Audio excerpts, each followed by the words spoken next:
I returned home early from a business trip, my heart pounding with anticipation. I had been gone for weeks, and the thought of surprising my wife, Amanda, filled me with excitement. As I walked the front door, the familiar scent of our home enveloped me, a comforting reminder of the life we had built together. But that comfort was shattered in an instant. There, in the living room, was Amanda, wrapped in the arms of another man. The sight hit me like a punch to the gut, and I froze, my mind struggling to process the betrayal unfolding before my eyes. The man, whose name I would later learn was Mark, quickly excused himself and left, leaving Amanda and me alone in the suffocating silence. My voice trembled as I demanded an explanation, my words laced with anger and hurt. Amanda didn't even try to deny it. She looked at me with a coldness I had never seen before, her eyes devoid of remorse. "It just happened," she said, as if that could somehow justify her actions. Her indifference cut deeper than betrayal itself. I felt like a stranger in my own home, standing there, staring at the woman I had loved and trusted for years. The argument that followed was explosive. I accused her of destroying our marriage, of breaking the vows we had made to each other. But instead of apologizing, Amanda became defensive, even defiant. She refused to leave the house, insisting that it was her home too, and that she had every right to stay. Her words were like daggers, each one twisting deeper into my already wounded heart. I couldn't believe this was the same woman I had married, the woman I had shared my life with for so many years. In a moment of desperation, I raised my voice, my emotions spiraling out of control. That's when Amanda did something I never expected. She picked up the phone and called the police, claiming she felt unsafe. I was stunned. How could she turn this around on me? When the officers arrived, they were polite but firm. They explained that, given the circumstances, I would have to leave the house for the night. I felt a humiliating sting of powerlessness as they escorted me out the door, my own home slipping away from me. The days that followed were a blur of confusion and pain. I stayed in a cheap motel, my mind racing with thoughts of Amanda and Mark. I couldn't eat, I couldn't sleep. The betrayal consumed me. And then, just when I thought things couldn't get worse, I received the court papers. Amanda had filed for divorce, and she was claiming the house as her primary residence. She wanted exclusive use of it, leaving me with nowhere to go. The financial strain was immediate. I was still paying a mortgage, but I couldn't afford to keep up with the payments while also covering the cost of my temporary accommodations. Amanda, on the other hand, seemed to thrive on the chaos she had created.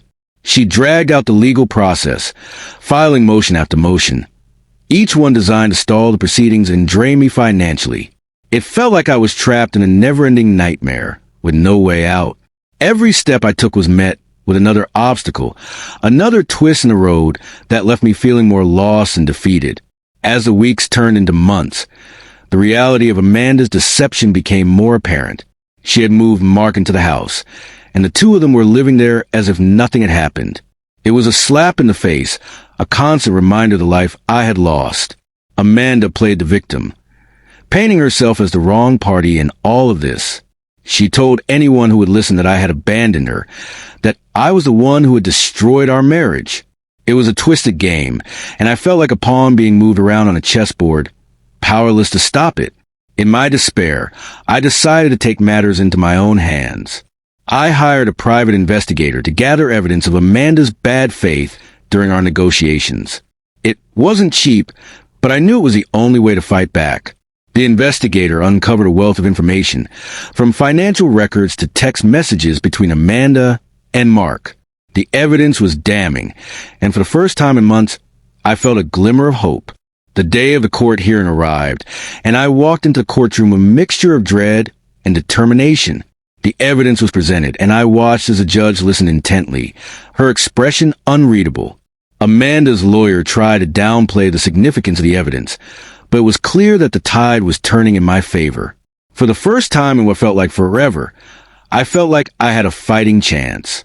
When the ruling came down, it felt like a weight had been lifted off my shoulders. The judge ordered Amanda to vacate the house immediately and to pay me back rent for the time she had lived there with Mark.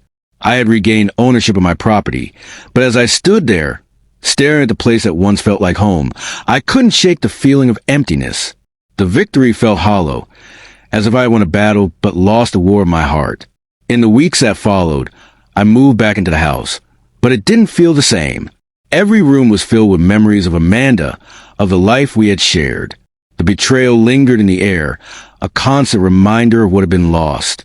I tried to move on, to rebuild my life, but the emotional toll was heavy. I felt scarred, not just by Amanda's infidelity, but by the chaos and manipulation that had followed. Amanda, on the other hand, faced the consequences of her actions. Alone and financially drained, she had to confront the reality of her choices. The life we had built together had crumbled, leaving nothing but memories tainted by betrayal and heartache. As I moved forward, I knew I had to rebuild not just my life, but my sense of self.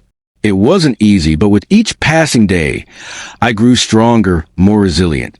The scars would always be there, but they serve as a reminder of what I had survived and of the strength I had found within myself.